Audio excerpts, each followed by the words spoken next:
चलिए दोस्तों, अब इरिगेशन के सीरीज में अगला लेक्चर हम लोग स्टार्ट करते हैं, जो कि न्यूमेरिकल का ही पार्ट 2 है। ठीक है। पिछले क्लास में हमने इरिगेशन के जो न्यूमेरिकल डिस्कस किए थे, आई होप उनको आप लोगों ने अच्छे तरीके से देख लिया होगा। और अगर आप उसको समझ चुके हैं तो कुछ और अच्छे न्यूमेरिकल जो उनके कॉन्सेप्ट को और ज़्यादा क्लियर करके उनको लेकर के हम लोग लेक्चर अपना स्टार्ट करते हैं। ठीक है। अब देखिए इसमें क्या है, लेक्चर में न्यूमेरिकल अगर आपने पिछला वाला देखा होगा तो जो लास्ट न्यूमेरिकल मैंने आप लोगों को कराया था उसमें एक कैनाल का डिस्चार्ज निकालना था। कैनाल का डिस्चार्ज का मतलब कुछ क्रॉप्स दी गई थी, आपको बताना था कि किस डिस्चार्ज से कैनाल में पानी जाए ताकि उन क्रॉप्स में आपको पूरी तरह से सिंचाई हो पाए। ठीक है ना। तो हमने लास्ट में जब न्यूमेरिकल को उसको निकाला होगा तो फिर हमने 25% एक्स्ट्रा डिस्चार्ज लिया था। क्यों? क्योंकि कैनाल से जब पानी निकलता है और यहाँ तक जब पानी आता है कैनाल से निकल करके, तो पानी का उसमें बहुत ज़्यादा वेस्टेज हो जाता है। ठीक है ना। तो उस वेस्टेज से बचने के लिए कि हमारे तक पानी जो आए वो सुरक्षित हमें जितना चाहिए उतना मिल पाए, इसके लिए हम पानी के डिस्चार्ज को जो नहर के शीर्ष पर है बढ़ा देते हैं। अब अगला जो न्यूमेरिकल हम लोग लगाने जा रहे हैं, न्यूमेरिकल में भी आपको पढ़ूंगा, लेकिन उसमें जो खास बात है उसमें गुल का डिस्चार्ज निकालना है। गुल का डिस्चार्ज का मतलब हुआ कि खेत के ठीक बगल में जो नाली बनाई जाती है जिससे खेतों तक सीधा सीधा पानी पहुंचता है, उसके बारे में पढ़ेंगे। ठीक है ना। तो वो जब गुल से डिस्चार्ज जितना चाहिए होगा हम एज इट इज उतना ही डिस्चार्ज के लिए उसको डिजाइन करेंगे, क्योंकि गुल से खेत तक पानी आने में डिस्चार्ज में कोई लॉस नहीं होता है, मतलब कोई लीकेज या फिर इवेपोरेशन का उतना टाइम नहीं मिलता है। तो इस बात का विशेष ध्यान रहे कि जब नहर का डिस्चार्ज हम लोग निकालते हैं तब तो हम उसमें कुछ ना कुछ परसेंटेज बढ़ा के रखते हैं क्योंकि वेस्टेज की संभावना होती है। लेकिन जब किसी गुल या कोर्स का निकालते हैं तो उसमें हम लोग को डिस्चार्ज जोड़ने की जरूरत नहीं है। चलिए आइए न्यूमेरिकल पढ़ते हैं हम लोग। ठीक है ना। न्यूमेरिकल क्या है सब लोग ध्यान से पढ़िए और उसके बाद हम लोग उसको सॉल्व करते हैं। लिखा गया है कि एक गांव के गुल पर नहर कृषि सेच क्षेत्र, मतलब गांव के गुल पर जो उसका कल्चरेबल कमांडेड एरिया है वो 2400 हेक्टेयर है, जिस पर गेहूं और 12 मासी गन्ने की फसल उगाई जाती है। ये ध्यान रहे कि देखिए 12 मासी गन्ने की फसल की बात भी इस न्यूमेरिकल में की गई है, तो इसका विशेष ध्यान रखिएगा आप लोग। ठीक है ना। जिस पर गेहूं तथा 12 मासी गन्ने की फसल उगाई जाती है। गेहूं के लिए सिंचाई तीव्रता 50% तथा पानी की ड्यूटी 2000 हेक्टेयर पर क्यूमेक है, और गन्ने के लिए सिंचाई तीव्रता 20% और पानी की ड्यूटी 600 हेक्टेयर पर क्यूमेक है। यदि कोर पीरियड में पानी की मांग 20% अधिक हो तो गुल के लिए निसरण ज्ञात कीजिए। देखिए गुल का कोई भी निसरण आए उसको हम लोग कोई भी मल्टीप्लाई नहीं करेंगे। क्यों नहीं करेंगे? क्योंकि गुल का जो भी निसरण होगा वो सीधे सीधे खेतों को मिल जाएगा। ठीक है ना। तो चलिए न्यूमेरिकल को लगाना स्टार्ट करते हैं। सबसे पहले हमें क्या दिया गया है, बोला गया है कि गांव पर जो सीसीए है, सीसीए का मतलब हुआ कल्चरेबल कमांडेड एरिया। सीसीए जो आपका दिया हुआ है वो कितना दिया हुआ है आप लोग क्वेश्चन में देख लीजिए। सीसीए दिया हुआ है 2400 हेक्टेयर। ठीक है ना। 2400 हेक्टेयर ये दिया हुआ है, किसका वैल्यू? सीसीए का 2400 हेक्टेयर। आगे बोला गया है कि इस पर 12 मासी गन्ने की फसल और गेहूं, तो इसके लिए सबसे पहले गेहूं के लिए सिंचाई तीव्रता 50%, यानी इसका 50% पर ही गेहूं की खेती होती है। चलिए अच्छा, एक चीज का ध्यान रहे कि जो एरिया होगा उसका एरिया कितना होगा गेहूं के लिए, यानी वीट के लिए आपका एरिया कितना होगा, तो इंटेंसिटी इसका कितना दिया होगा गेहूं का, इंटेंसिटी जो दिया हुआ है, गेहूं एक तरह की कौन सी क्रॉप है बताइए? रबी क्रॉप है। ठीक है ना। रबी क्रॉप है तो उसकी इंटेंसिटी कितना दिया हुआ हम लोग को? इंटेंसिटी दिया हुआ है गेहूं के लिए 50%। 50%, यानी इस पूरे एरिया के 50% पर गेहूं बोया जाता है, तो कितना हो जाएगा? 1200 हेक्टेयर, यानी 1200 हेक्टेयर पर गेहूं की सिंचाई होगी। ठीक है ना। तो 1200 हेक्टेयर पर आपका गेहूं बोया जाएगा। ठीक है। तो अब 1200 हेक्टेयर पर अगर गेहूं बोया जाता है तो ये बताइए उसका उसके लिए डिस्चार्ज कितना है, जबकि इसकी ड्यूटी दिया गया है। ड्यूटी इसकी गेहूं की कितनी दी गई है? ड्यूटी कितनी दी गई है तो देखिए कितना दिया गया है। गेहूं की ड्यूटी जो है वो दो दी गई है 2000 हेक्टेयर पर क्यूमेक। 2000 हेक्टेयर हेक्टेयर पर क्यूमेक। इसका मतलब समझ रहे हैं कि अगर एक क्यूमेक का डिस्चार्ज होता रहे 1 क्यूबिक मीटर पर सेकंड का पानी आए तो 2000 हेक्टेयर का गेहूं जो है वो सींचा जा सकता है। तो बताइए आपको कितना गेहूं सींचना है, 1200 हेक्टेयर। तो इसलिए हम लोग यहाँ पर कहेंगे कि डिस्चार्ज इसके लिए कितना हो जाएगा, डिस्चार्ज जो हो जाएगा वो हो जाएगा 1200 हेक्टेयर आपको करना है, और एक क्यूमेक में 2000 होता है। तो यानी यहीं से अगर आप निकाल लेंगे तो कितना हो जाएगा, इसको सॉल्व कर लीजिए। ये हो जाएगा 3/5, यानी हो जाएगा आपका 0.6 क्यूमेक। 0.6 क्यूमेक का मतलब क्या हुआ, अगर आपको 1200 हेक्टेयर का गेहूं का सिंचाई करना है तो 0.6 क्यूमेक का डिस्चार्ज आपको गेहूं के लिए चाहिए, ठीक है ना। देखिए जाहिर सी बात है, 2000 हेक्टेयर एक क्यूमेक में हो रहा है, तो हमारा तो 1200 हेक्टेयर ही गेहूं है, तो हमारा 0.6 क्यूमेक में काम हो जाएगा। ये रही बात गेहूं की। अब गन्ने की बात करें, गन्ना मतलब ये मान लीजिए यहाँ पर हमने लिख लिया फॉर शुगर केन, यानी गन्ने के लिए कितना हो जाएगा, वो वीट के लिए था, ये कैलकुलेशन वीट के लिए है। तो इसका इंटेंसिटी कितना है बताइए, इंटेंसिटी कितना है इसका, तो इंटेंसिटी केवल दिया है 20%। यानी अच्छा एक चीज और है, मैंने एक बार बोला था आपसे, देखिए इंटेंसिटी दोनों जोड़ने पे जरूरी नहीं है कि 100 से ज्यादा भी हो सकती है। क्यों 100 से ज्यादा हो सकती थी, क्योंकि दोनों अलग अलग टाइम पर जा रही थी। जैसे एक एक पर हो रहा है खेती, तो जब ये कटेगा तो दूसरा होगा। लेकिन यहाँ पर ध्यान देना है कि अगर इस पर 50% पर गेहूं बोया गया और गन्ना 12 मासी है, मतलब गेहूं बोया रहेगा तो उस समय गन्ना भी लगा होगा, तो गन्ना के लिए एरिया बचा ही कितना, अरे 2400 में से 1200 पर गेहूं बोया गया तो 20% भले दिया है, लेकिन ये मैक्सिमम कितना हो सकता था, 50% से ज्यादा नहीं, क्योंकि जितने एरिया पर आपका गेहूं है उसके अलावा 50% एरिया केवल बचता है, और दोनों साथ साथ चल रहे हैं। तो इस तरह का ध्यान रहे कि दोनों साथ साथ चल रहे हैं इसमें, ठीक है। तो इंटेंसिटी 20% है, तो एरिया कितना हो जाएगा बताइएगा, एरिया आपका कितना हो जाएगा, तो उसका 20%, 2400 हेक्टेयर का 20%, यानी कितना हो जाएगा 480 हेक्टेयर का एरिया। ड्यूटी दिया गया है इसकी, ड्यूटी दिया गया है कितनी, ड्यूटी दिया गया है गेहूं का हम लोगों को 600 हेक्टेयर पर क्यूमेक, ड्यूटी दिया है 600 हेक्टेयर पर क्यूमेक, ये ड्यूटी दिया गया है।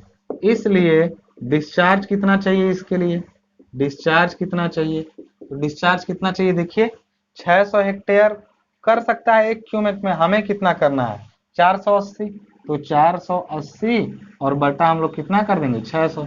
इसके पीछे का कॉन्सेप्ट हम आपको बता सकते हैं कि हमें 600 हेक्टेयर करना है, तो और हम लोग एक क्यूमेक में, तो हम लोग को कितना क्यूमेक देना पड़ेगा 480 के लिए, तो हम लोग कितना कर देंगे, इसको सॉल्व कर लीजिए, कितना हो रहा है 4 और 5, 4/5, काट के देख लीजिएगा, 120 से कटेगा ये 4 बार में, ये 5 बार में, यानी ये कितना आ जा रहा है 0.8 क्यूमेक, यही चीज आ रही है ना 0.8 क्यूमेक। आपको यहां से ये पता चल गया कि इतने क्यूमेक का डिस्चार्ज चाहिए किसके लिए, आपके गन्ने के लिए, और इतने क्यूमेक का डिस्चार्ज चाहिए गेहूं के लिए, और दोनों फसलें एक साथ लगी हुई हैं। तो बताइए फिर टोटल डिस्चार्ज दोनों का जोड़ना, अभी तक वाले न्यूमेरिकल में हमने जो ज्यादा था उसको दिया होगा, मतलब इन अगर अलग अलग टाइम पर बोई जाती तो हम 0.8 का दे देते हैं, इसका भी काम हो जाता है, इसका भी काम हो जाता है। लेकिन अभी दोनों साथ में है, सिंस both the crops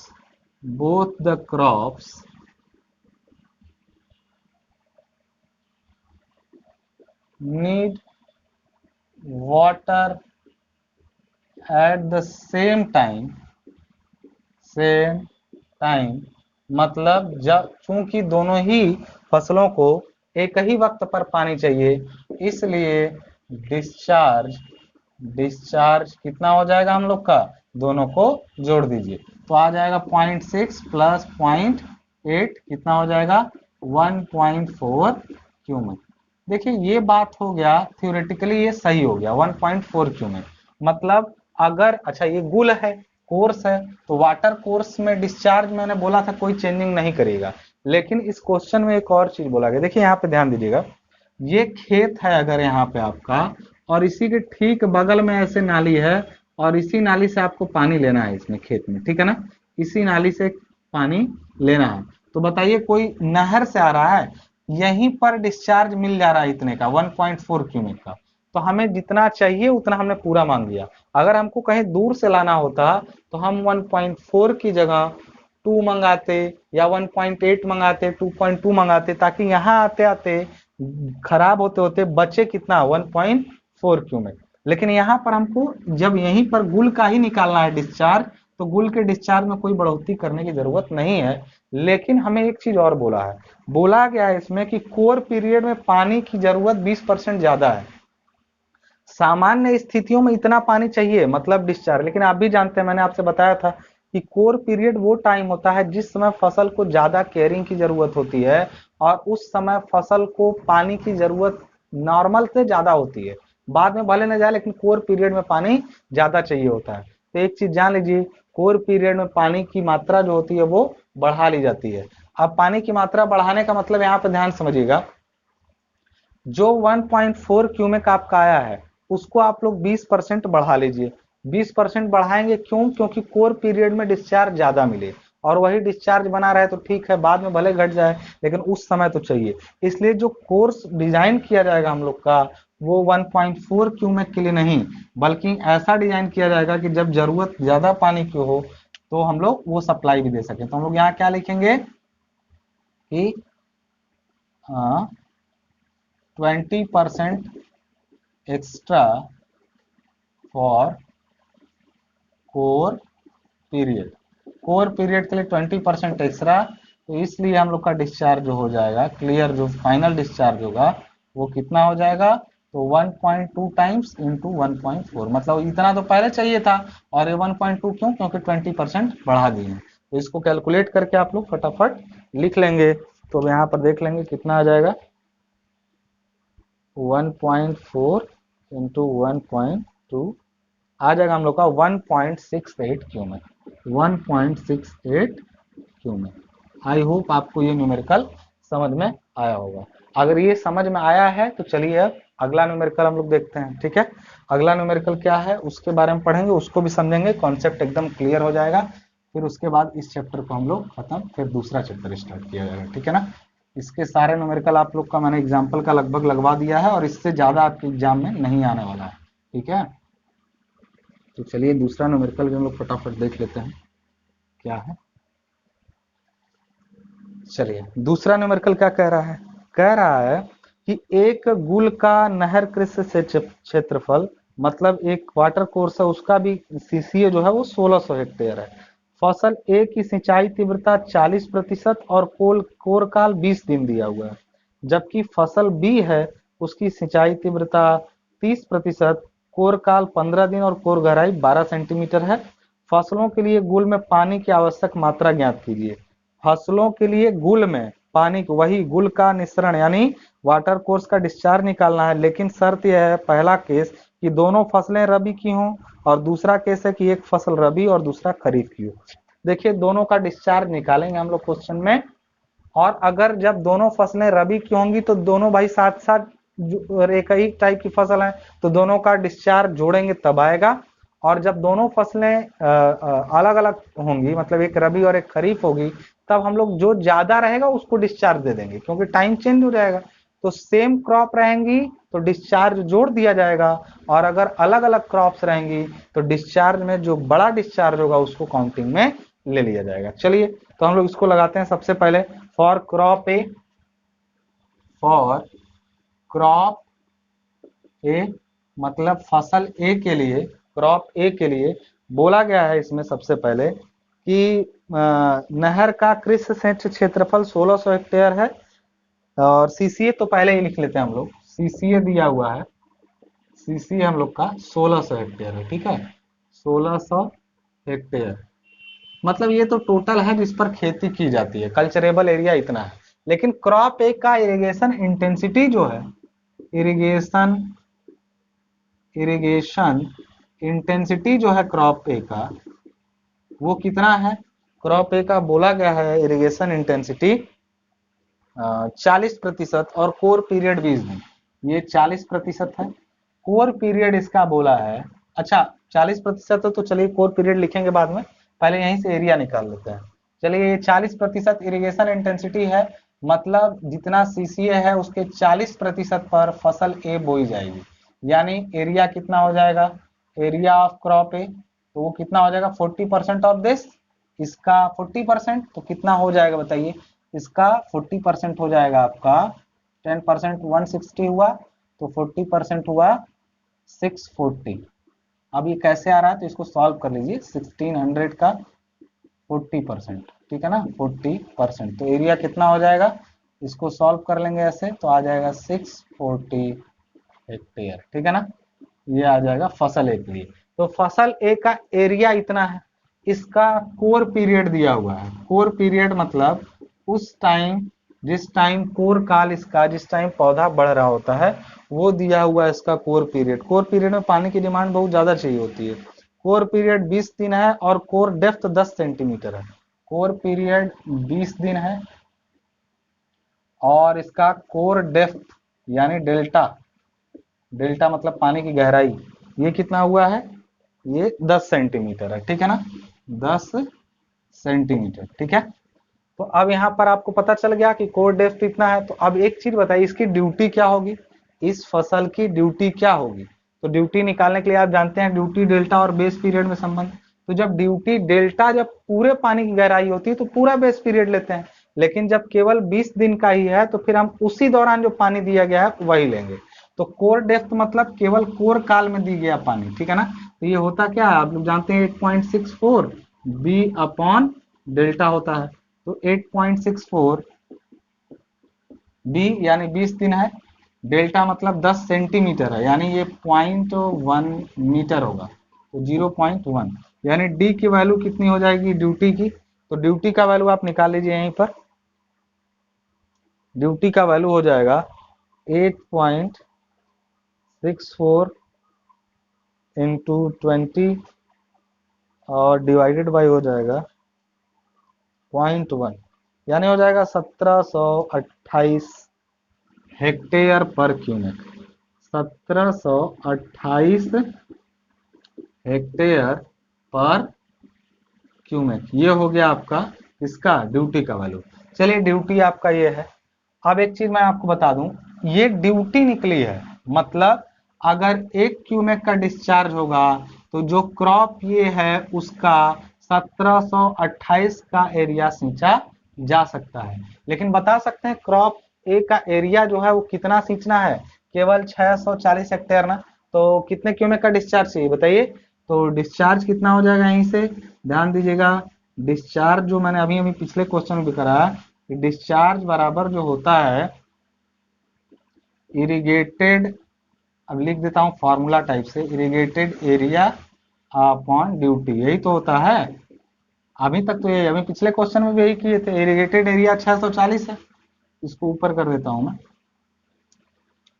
तो आ जाएगा आपका 640 और डिवाइडेड बाई हम लोग कर देंगे ड्यूटी कितना है इसका 1728, यानी ये कितना क्यूबिक का डिस्चार्ज चाहिए इसको, तो आ जाएगा आपका 640 डिवाइडेड बाई 1728 करेंगे तो आ जाएगा 0.3703, यानी 0.3703 के जगह हम सीधे 3703 को हम सीधे 1 लिख रहे हैं क्यूबिक, ठीक है ना, थोड़ा सा ज्यादा ही डिस्चार्ज है कम न रहे, मतलब इतने क्यूबिक का डिस्चार्ज देंगे तो क्रॉप ए का इरिगेशन हो जाएगा, ठीक है ना। तो अब यहाँ पर लिखेंगे for crop B, for crop B, ठीक है।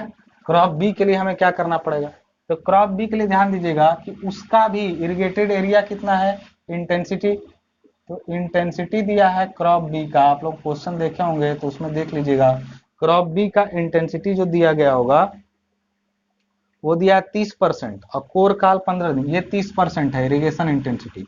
तो फिर एरिया कितना हो जाएगा बताइए, एरिया तो 30% ऑफ दिस, इसका तो 1600 का, तो 1600 का 30% कितना हो जाएगा, हटा दीजिए तो 480 हो जाएगा, 480 हेक्टेयर, ठीक है ना। कोर पीरियड इसका कितना है, सेम काम इसका भी करेंगे, कोर पीरियड कितना है बताइए।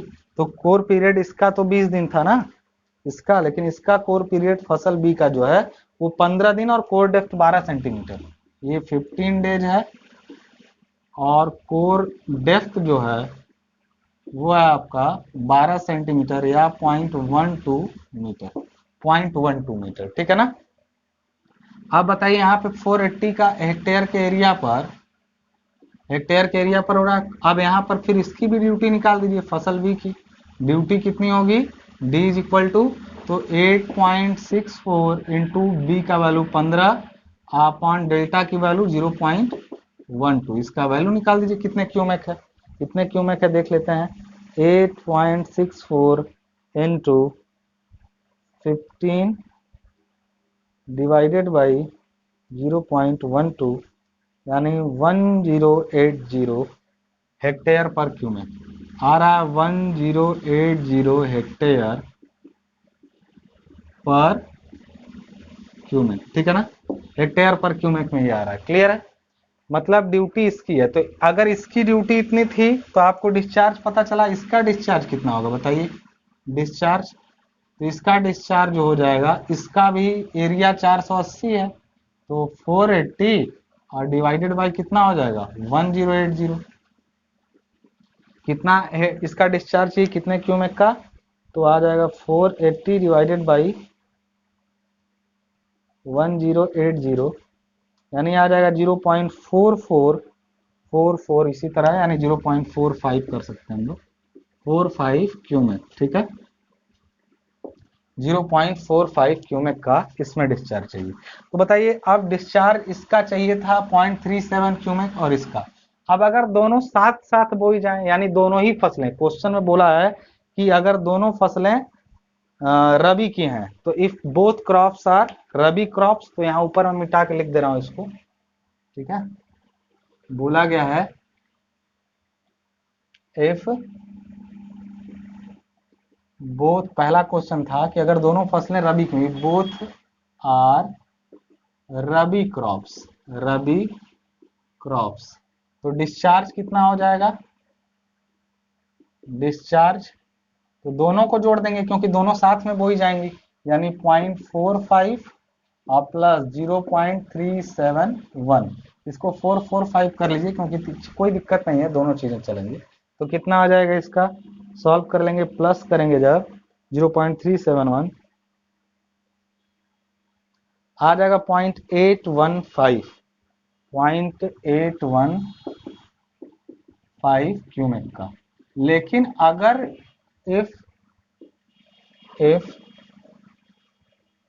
इज रबी, या ऐसे करेंगे कि if one is rabi and another is kharif, तब के केस में क्या हो जाएगा, तब जो ज्यादा होगा तो greater one will be taken, greater one मतलब दोनों अलग अलग टाइम पे बोई जाएंगी, तो डिस्चार्ज हम लोग कंटिन्यू जो ज्यादा है बड़ा वाला यानी 0.45 क्यूमेक का डिस्चार्ज हम लोग क्या करेंगे, देते रहेंगे।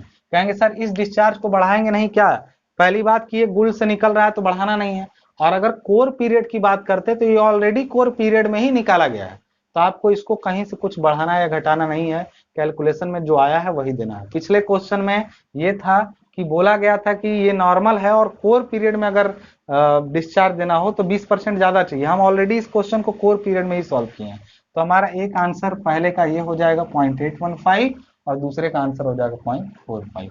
अगर अलग अलग मतलब दोनों सेम फसलें हो तब ये डिस्चार्ज आना चाहिए नहर में, और जब अलग अलग फसलें हो तो 0.45 किलोमीटर डिस्चार्ज देना चाहिए। आई होप दोनों ही न्यूमेरिकल आपको अच्छी तरीके से समझ में आ गए होंगे, नहीं आया है तो वीडियो को एक बार रिवाइज करके देख लीजिए।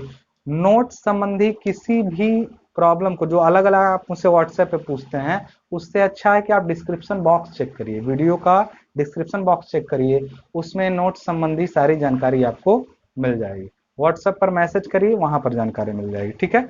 चलिए अगले वीडियो का इंतजार करिए, तब तक मिलते हैं। अब ये चैप्टर यहीं पर खत्म होता है, अब हम लोग अगला चैप्टर अपना स्टार्ट करेंगे, तब तक के लिए धन्यवाद।